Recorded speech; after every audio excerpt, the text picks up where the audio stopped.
what we're going to do, we're going to cover the portion of Yitro. We're going to do different blessing on different fruit with Pri Chadash. What we call Pri Chadash means new fruit. So you can do Shehecheyanu. Those of you who don't know, Debbie made one of the best jam made from etrog, that from Sukkot. Okay? Those of you who are very sterilic and OC about cleaning, don't worry. All been washed and clean and totally amazingly good for you. Those of you who never ate etrog before, that will be your first time, you can do Shehecheyanu. We will take you through all the blessing of Tu B'Shvat tonight. So please wait for me, do not stop. But I also would like to tell you that we're going to share about Yitro. And I want to start with the concept of Vayishma Yitro. Yitro heard. Yitro heard. And there is a debate between the rabbi what he heard. Did he heard the splitting of the Red Sea? He heard the Matan Torah? He heard the defeating of the Amalek that we read about? What exactly Yitro heard? What is Yitro heard? And second question, why is the portion named after Yitro? Why don't you call the portion Moses? Why you call it Yitro? What's so special about Yitro that the name of the portion is actually after him? And we need to understand what Rabbi Isaac Luria is sharing with us. When Yitro meet Moshe Rabbeinu, he say, Ani chotnecha Yitro. I am your father-in-law Yitro. Ani chotnecha Yitro, Aleph Chet Yud. Achi. Achi mean in Hebrew, Achi, my brother. How can he call him his brother, is his father-in-law? Because Yitro was Cain. Moshe was Abel. Cain and Abel become one now. They are becoming one. Why they kill each other? Why Cain kill his own brother? Everybody knows in the first human, they're born with their soulmate. You don't need to search for your soulmate. Match.com, I don't know, Jewish.com and all those things. You're born. It sounds a little bit off, I agree. Sister is your soulmate, kind of. Abel was born with two soulmates, two sisters. Cain born with one. A little bit jealousy. Two brothers always get jealous from each other. He killed them. So Cain has to come back in another lifetime and give him a woman back. That's why he become his father-in-law. He give him his tzipora, his back, so they close a circle. So then everybody is happy. What is the lesson for us? The way this universe operates is run by the boss. The boss is not you and me. The creator. There is something called the Ein Sof, the endless, or the light, or the Borei, or the creator, or God, whatever you want to name it. This is an operation that how things gonna work and how things gonna go. Doesn't matter how much you're gonna do wrong and how much you're gonna. In the end, it's the wrong thing that you think you're doing that has a life of its own doesn't have a life of its own. Even the wrong thing that you want to do and the desire to do the wrong thing that you have in you, it's being basically told by the Creator to send you an evil spirit to make you do the wrong thing, and your job is to overcome it. Even the wrong thing was created by God. So what is actually happening here is exactly what the Talmud is telling us. The Talmud said, Barati Yetzer Hara, I create the evil inclination, the evil side. Barati lo Torah Tavlin. I create Torah as a Tavlin. Tavlin means spice. Why? The Kerem Shlomo asked, why you call it spice? You should say, I create the evil spirit and I create a war against it, to go against it. Why is it Tavlin? Tavlin means spice. You put a spice and that's it.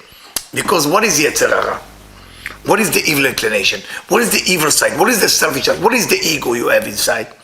That by itself, that force inside of you, is a force that God gave you to overcome it. It's not a bad by being bad. It's a bad to cause you damage, to make sure you're tempted to do the wrong thing, inject lust into your mind, all kind of things that make you crazy. That energy need to be shifted. Not through psychologists and psychiatrists, because there are many people who change through psychologists. You know, intellectually, I want to get better. I want to forgive. I want to remove jealousy. Not good enough spiritually. You got to make sure that the Torah change you. If someone, psychologists make you overcome a certain area of your life that is stuck, not good enough. You got to get to a place where the Torah itself change you. And for that reason, we read what we read in portion of Yitro, what happened in the portion of Yitro, the entire parsha. Torah was given to us. The Torah was given to us. Before the Torah, It was nothing. And it's not just a story. I know a lot of people read the Bible and think, nice story, it's a good story. And there is some section which is boring. There's some section which is more exciting. It's amazing. There's some story talk about how to sacrifice. Who need that? Who need that? Because it's not the Torah, it's not about story. The Torah is codes that break down the evil within me. What is the evil within me? How does it look like? The evil within me, first to capture me, to become a client of the evil. The first thing it does to your brain, it injects uncertainty about yourself, uncertainty about God, uncertainty about everything. Once you know you're suffering from uncertainty, it's because you've been attacked. That attack of uncertainty give a cause to look for different answer. You no longer look for God. You're not looking for honesty. You no longer you start looking for wrong thing. So first they convince you that you're broken, then they give you the cure for why you're broken. That's how the evil work. Almost like a drug dealer, right? Like a drug dealer. First they feel your pain, so I heard your wife left you, is everything okay? I heard she doesn't like it anymore. What happened? Like your friend. They say, well, I have a good drug for you if you want. He give you the problem and he give you the solution for the problem. So you can be addicted to it for the rest of your life.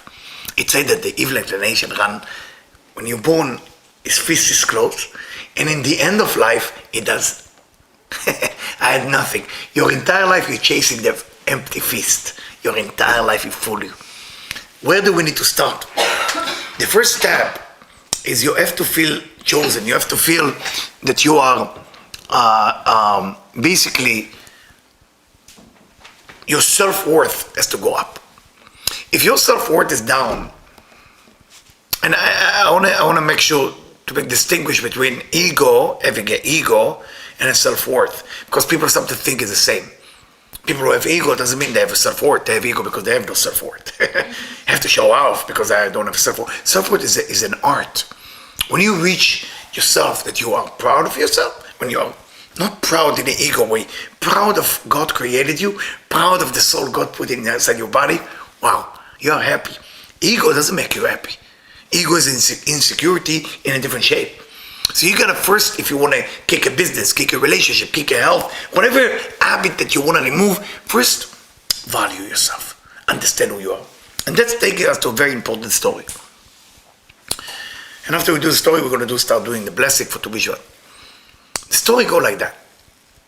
When Moshe went up to receive the Torah, the angel were there. Now, I don't need to tell you the size of an angel. Size of an angel, like the smallest angel, is from here to Santa Monica. Try to imagine a size like this. Come and, what are you doing here? Ma'ose ben Isha. What is it? A human being doing in our property? You know, Moshe Rabbeinu, being Moses, even he was like giant tzaddik, the most a human being can achieve, scared. More than one angel was on the group. And they come to attack him. God tell Moshe Rabbeinu, the Midrash said, don't be afraid. He said, I am. Moshe Rabbeinu said, I'm sorry, but I am afraid. He said, okay, echos bekisei hakavod. Hold the throne. There is a throne of God, the kisei hakavod, the chair, the throne. It has 4 pillars that represent chesed, gvura, tiferet, malchut, based on Kabbalah. So just hold it, and by you holding it, and I'm next to you, the angel will not touch you. The Midrash said, the story said, why couldn't God say, hey, back off, you little angel, shame on you. So the Maggid of Duvna explained it the best way. Maggid of Duvna was a rabbi that tell every message with a story.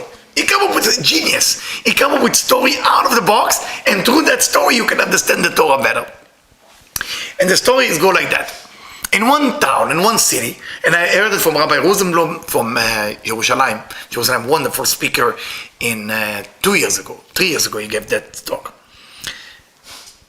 And the Maggid of Duvna lived 200 years ago, right like that. In the city, it was a very fancy city, very beautiful. He used to be a rabbi. That rabbi changed the whole town. He was a great rabbi. He wasn't just knowledgeable and smart and give lecture in the morning, in the afternoon, in the night. He was taking care of the women who want to get married. He's taking care of the men who want to get married. He makes sure he understands, big teacher, people about mikveh, about tzedakah, about everything. He teach, he help, he go from home to home, he help everybody. So he was knowledgeable, he was Talmid Chacham, he was teaching, but he was also likable by everybody in town. Everybody loved that rabbi. But eventually age coming to the place. He can't do what he used to do when he was 20. He's 75 years old. He called the community, the head of the community, say, guys, you gotta find younger men. I'm so sorry, but time passed and I can't do a lot of the things. So what do you mean? So I can't. Gotta hire somebody younger. So they start looking for different rabbis. They bring to him different people and he start teaching them. He found that young rabbi teach him so well. The young rabbi is happy. He's happy they found one. So, Baruch Hashem, now I finished the job in the town. I can take a little break from my job. A different village, not far from the city. Village that people usually are from 67, 68, till 90, till they die. They leave the village, husband and wife, a few people, 50 people. So listen, we heard so much about you. We never had a rabbi in our little village. Do you mind come out of town? It's so easy. It's an easy job. Nobody pray well. Nobody do mikveh. And if you tell the same lesson of Torah, nobody will remember it by the morning. So you can tell it again at night. So no, you don't have to worry. We are simple people. We don't. It's the easiest. And we pay you well. We pay you 10,000 shekel every month. So we give you a home, everything. Just we need a rabbi once in our life. We will have a rabbi. So listen. I finished my job here. It sounds like a great idea. Yeah, why not? So when can you start? I said, listen, Tu B'Shvat. It wasn't happening on Tu B'Shvat. It's Tu B'Shvat. I will start on Tu B'Shvat my new job. It's okay. He's packing his stuff, the thing fragile, the boxes, He's ready to go. Horses are ready. It's early morning. That was the night of Tu B'Shvat. The next morning he's about to leave.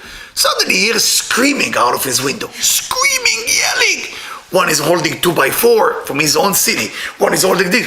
And he said that the horses from the other village arrived to take him, to take his boxes and everything. And the city people don't let him go. And he said, what is going on? I said, well, you think we're going to let you go? You go with them? You are our rabbi. I said, but I brought you a young rabbi. Come on, guys. I said, no, please, don't fight. I mean, I'm done here. Now, I'm getting old. I need to go to a different place. And no.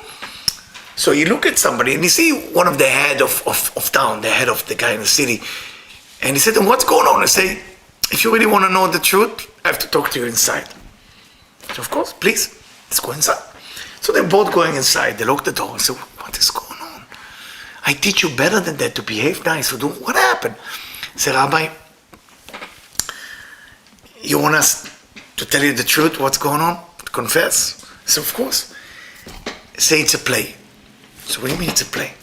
We told by the young rabbi that we can't let you just go like that. It's not a kavod, it's not a respect for a rabbi who served us for 48 years here, just to let him go. So the young rabbi say, all the city have to come and prevent you from going, so we give you respect for what you did. Can you imagine if nobody will be here and the people just take you and we put the thing here and we go?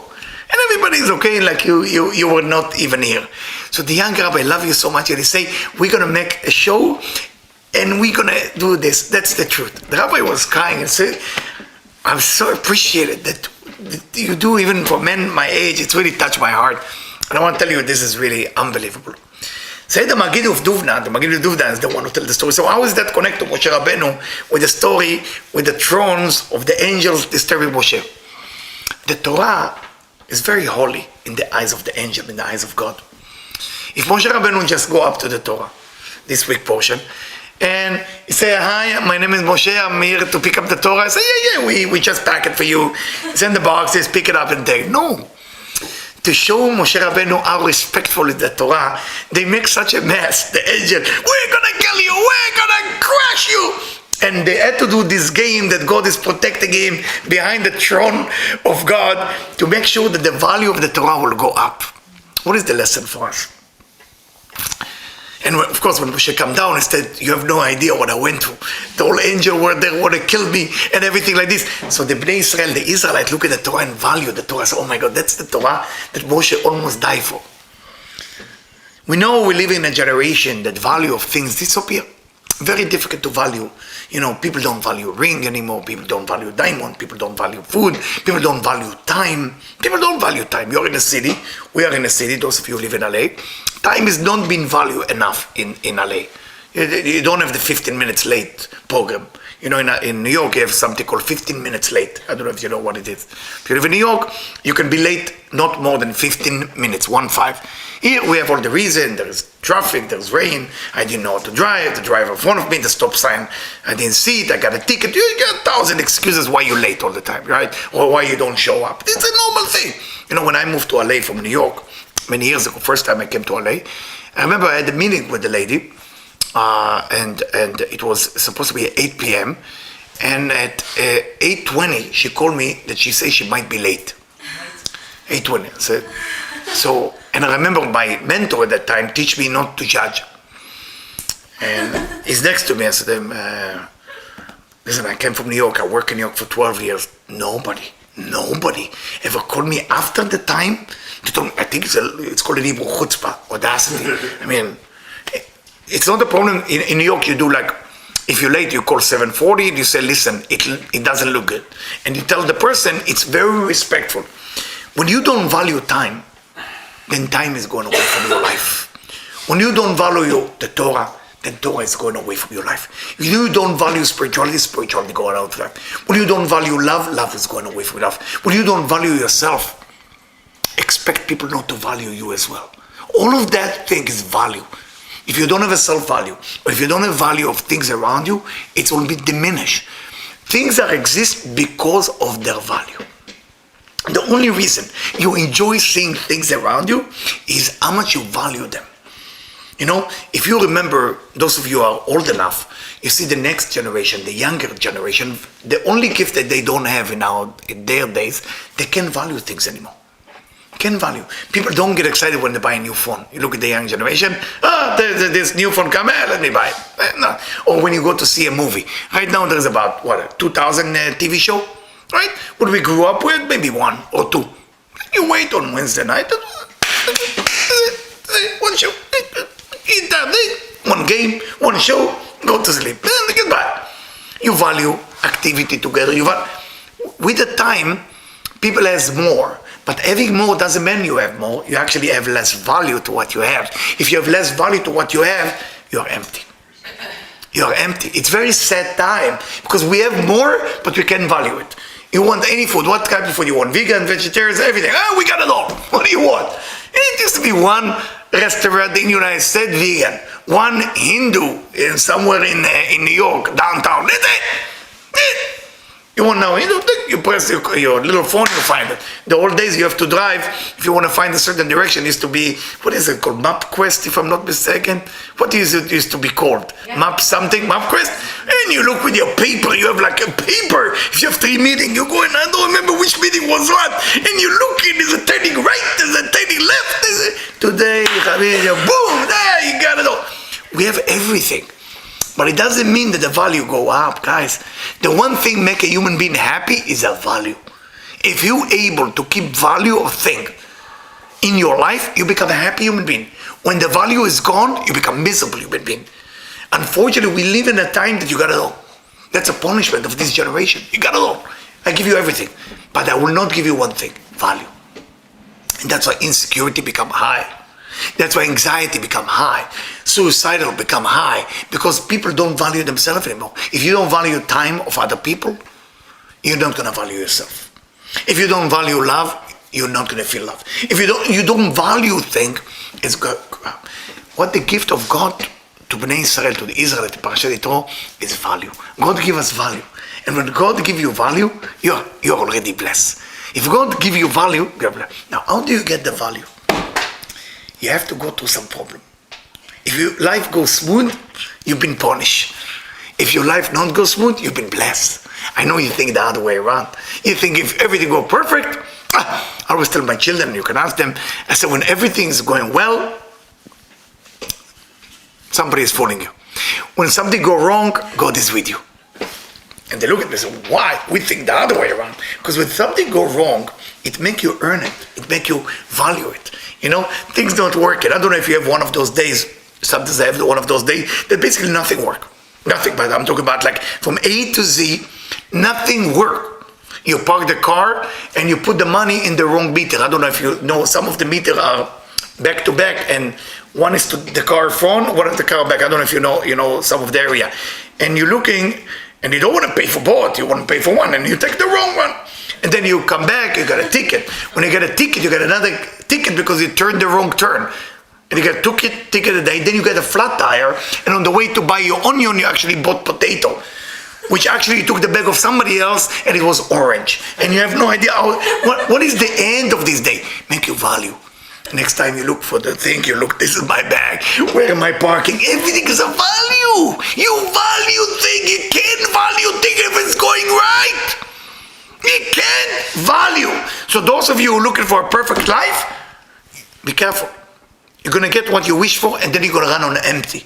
When you look for something that you earn, everything that you have will have a value.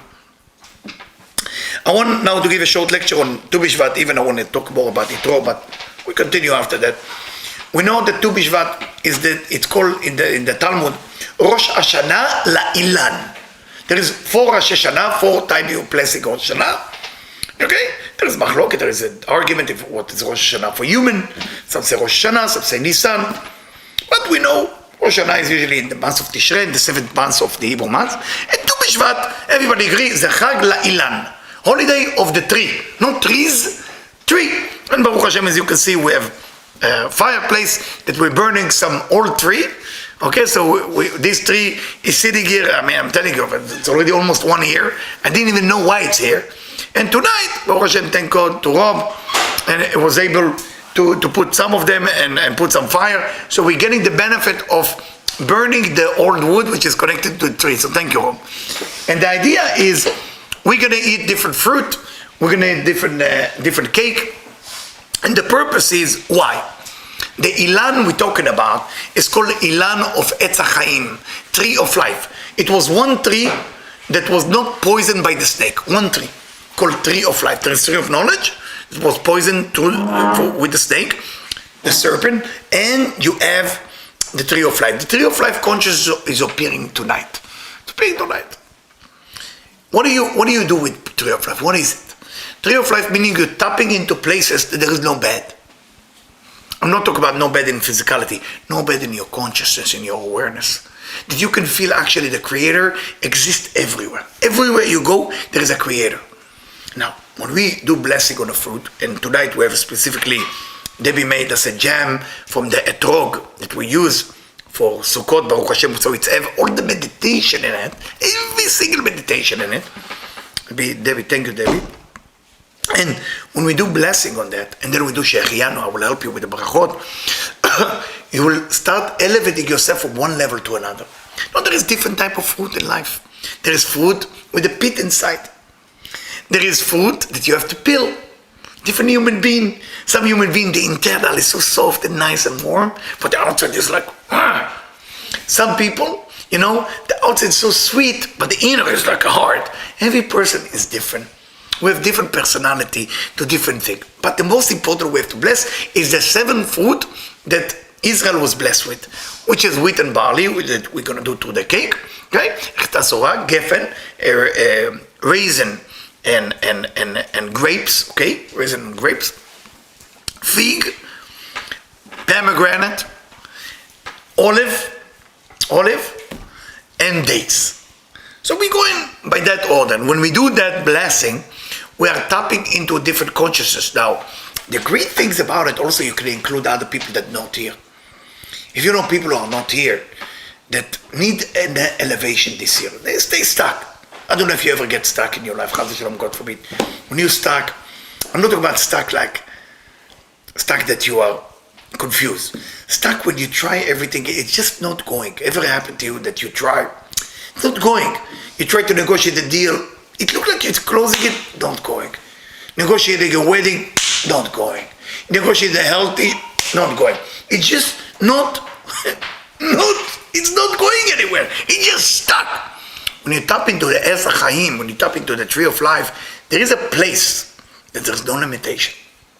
There is a place that everything is just going right. We want to tap to that place. It's called Etz HaChaim. Ilan of Etz HaChaim. When we tap to that, you are renewing yourself. What is a tree? A tree is a beautiful thing. It's about the human being. Ki Adam Etz HaSadeh. A human being is like Etz HaSadeh, is like a tree. Like a tree. What is special about the tree? The tree grows always against the earth, which is gravity. It's proud to say, I'm leaving gravity and I'm going against my nature to go down. Everything about the tree is going against gravity. Gravity means selfishness. The earth represents taken. The tree going against the earth is reaching the sky, reaching heaven, the Ein Sof, the endless, the light. Want to reach where the blessing comes from. The land itself is the receiving. So basically, what does the seed need? Water, which is chasadim, which is giving, which is sharing, right column energy. Earth, left column energy. What's the result of the right and left center? Right and left, center column energy, it's green. For that reason, if you study about the chakra, the green color is actually the center column. It's the heart, it's tiferet. It's to teach you that you build from red and white. Red is the ground, white is the water. You build the center column, which is the tree, which is elevating you all the way up. But tonight you gotta leave some of the shtick. You want to show the shtick, like the nonsense. You gotta let it go. Once you let it go, everything is open up. The Zohar in this week parasha talk about two aspects. We know there is 10 commandments, or 10 saying, or 10 utterances, or 10 suggest, whatever you want to translate it like. And within the 10 commandments, there is a concept of not to worship other God. The Zohar going very far with that, surprisingly very far. I can tell you what pasuk, in pasuk 434. The Zohar said you should not bow to other God, mean you should not follow the wrong woman. What about women not following the wrong men? Well, say this whole section, when you are following the wrong women, you are worship other God. And Rabbi Shimon Bar Yochai said, it's not like Eliyahu, Rabbi Shimon. You want to know what idol look like? Wrong women. What is wrong women? The Zohar asks. What is a wrong woman? And the Zohar continues, it's a long section. The Zohar continues. The Zohar said, when that woman believe, really, and be, everything is random. When you meet a woman, they say, it happened by coincidence. Then for a man, stay away from that woman. If a woman don't believe in cause and effect in everything, that woman is considered idol. And when a man follow that idol, is considered he following idol worshipping. Why does it say when a woman follow the wrong man? It's a weird thing. The whole section of Rabbi Shimon Bar Yochai is talking about don't bow to the wrong God, is don't follow the wrong woman. Why? There is good woman and bad woman. Why does it say there is a good man and bad man? There's many bad men out there killing each other, bringing problem and all this and that. It's a shocking concept by Rabbi Shimon Bar Yochai himself that's what effect. Another section that I have to ask you, in the Mishnah, in Pirkei Avot, it say, Al tarbe sicha im ha'isha. Do not talk too much for women. Men, you want to know how to become spiritual? Don't talk to women. So when you are in a modern generation, you start thinking maybe it was a primitive book, because those books are still correct about what they didn't discover yet today. But when you look deep into the concept, who is a better listening, a man or a woman? What do you think? Women. Men are terrible listening. I'm sorry for all the men. I'm not here to insult you. Women they know how to receive the words. They listen. They're very good. Men get to the point. Get to the point. You ever see a husband and wife, when the wife come to tell him about, listen, I met this girlfriend of mine in the marketplace and I don't know what to do. So men look at her and say, can you get to the point? What's the problem so I can solve it? And the woman say, I'm not talking about solving it. I'm talking about talking about it. You see sometimes women I don't know if you ever go to Real Food Daily, it's a vegan place, and women in the afternoon time, there's a lot of women, very hard to get a table on Sunday. So everybody packed there, and they're sitting and they talk. And sometimes when you want to come here with your little sandwich, you sit on the bar there, you can have a sandwich, and you hear the conversation. It's like, I've been with a guy there, and he looked at me and said, Eliyahu, where is it going? I said, I'm not asking. I'm not asking, and I don't want to know. He said, where is this conversation ever going to end? I said, no, it's a talk. So what do you mean? It's a talk. It's just a talk. I say, I want to go there. He had a fight with his wife today. So I want to go there and tell them to stop with that talk. So you can't. This is, and I sent them a video on YouTube. You all should watch it. It's a funny video. It's called It's Not About the Nail. You ever saw this video from YouTube? It's when a man and a woman start to date, and the woman has a nail attached to her forehead. You ever saw this video? And he said, honey, lately, I have this little pain above my eyes. So the husband say, oh, yeah, you have. He says, stop! Stop. I'm just trying to tell you, there's a nail, like right there.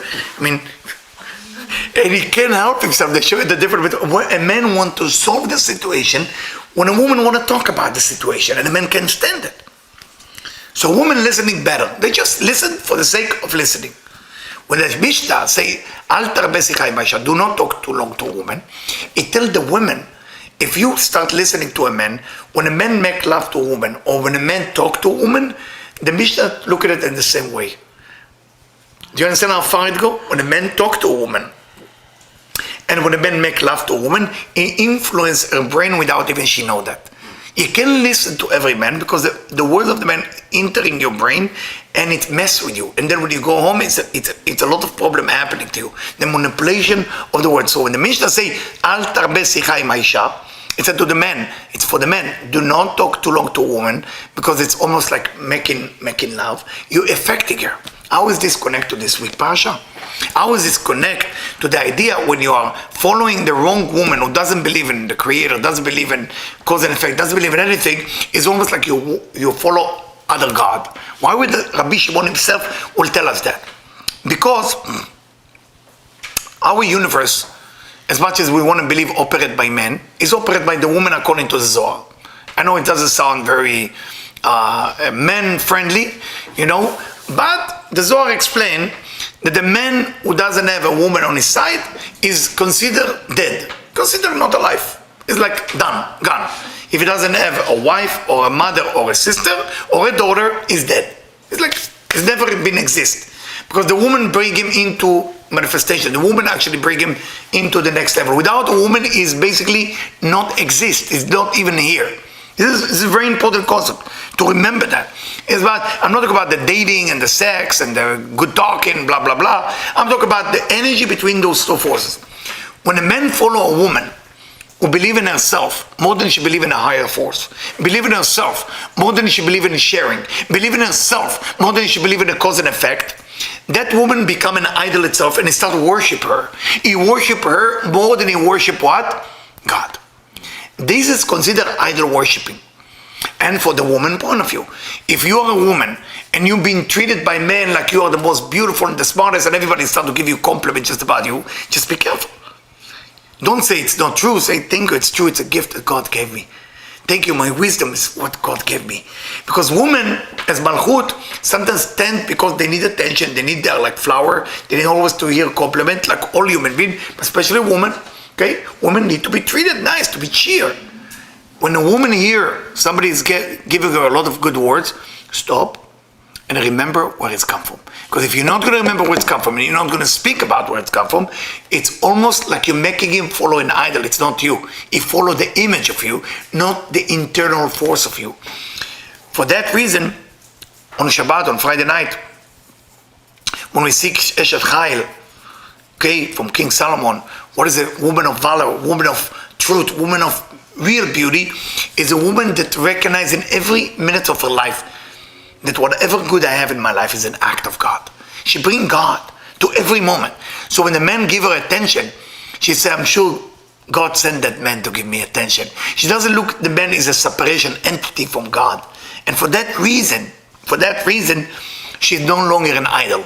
So Rabbi Shimon say, be careful. For a man, he said to the man, be careful not to follow the wrong woman, not to follow the wrong one. Now, last thing, why does it say for the women, don't follow the wrong man? Men can be abusive, men can be bad. Man is not a complicated machine, because man doesn't have within him a receiving force. Men build plus, meaning the force of giving. Women build the force of receiving. So when the force of receiving starts to be wrong, if a man gets closer to it, he gets swallowed into that negativity. When a woman follows a man, he cannot receive her. He cannot receive. His energy is give. So even if you follow him, it will not affect her as bad as it affects men when he follow a woman. And it's not from a point of who's better and who's worse. It's just the energy of things. Plus and minus work differently, not better, not worse. And for that reason, the Zohar tried to teach us this week portion on the 10 Commandments. When they say other God means other women. So those of you who are self-married, stick to your wife. Those of you who have girlfriends, stick to your girlfriend. And learn to do that. If you're not in a committed relationship and you don't know how to be exclusive with one person, it's because you follow idol, you not follow women. You think it's women. But those women might be even demons that in the shape of a woman that fool you. You're just stupid. You go after your temptation and then you fall into the demon's world. You don't even know what they do to you. They take away your money, your health, everything away from you. But when you learn to develop a true relationship with a woman who connect to the Creator, connect to God, then you truly connect to Lo tishtachave lelokim acherim. Do not bow to other God. That's what Rabbi Shimon Bar Yochai say in this Zohar. I want to tell you first, thank you for coming on Sunday in such a short notice, and thank you for the Tu B'Shvat, and thank you again for Yosef and Faye and her family for the food and food that you brought to us. Thank you so much. Thank you.